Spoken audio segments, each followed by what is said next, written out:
the See Jason podcast, and my name is Calyani Ganesan. I'm a clinical assistant professor in the Division of Nephrology at Stanford University.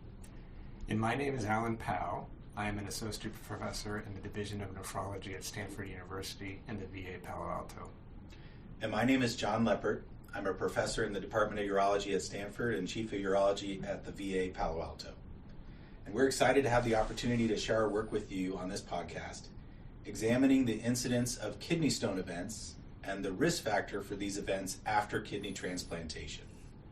So Dr. Ganesan, do you want to give us the background for this study? Sure. So waiting times for kidney transplantation have increased.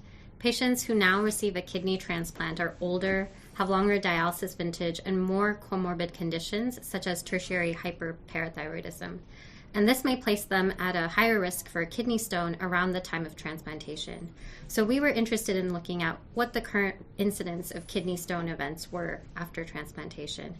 And we hypothesized that these events have actually risen in recipients over the last 2 decades. So Dr. Powell, can you summarize the methods that were used and some of the results that were found in the manuscript? Sure. So to determine the current incidence of kidney stone events after transplantation, we identified just over 83,000 adults who received a first-time kidney transplant between 2007 and 2018 in the United States using the U.S. renal data system. For the results, we found that about 2% of kidney transplant recipients had a stone in the 3 years following transplant, and that the median time to a stone event was 7 months. This is an increase from prior studies which have generally reported that fewer than 1% have had a stone event after transplantation. So next, we identified 3 significant risk factors for a stone event after transplantation: a prior history of a kidney stone, gout in the recipient, and longer dialysis vintage in the recipient. So that's so interesting. So Dr. Ganesan, can you kind of summarize the conclusions that were found from the study? Yeah, so we suspect that the rise in stone events in recipients is actually due to a variety of factors. First, with more frequent CT use, it's likely that patients will be diagnosed with a stone. And second, due to longer waiting times, patients experience longer vintage, which is associated with tertiary hyperparathyroidism. The resulting hypercalcemia and hypercalciuria from this condition can predispose these patients to calcium stone formation. And finally, some transplant centers have started to accept donors with a history of stones to combat long waiting times, which may result in a donor-derived or donor-gifted stone. Interestingly, as Alan mentioned, one of the risk factors we found was a prior history of a kidney stone in the recipient.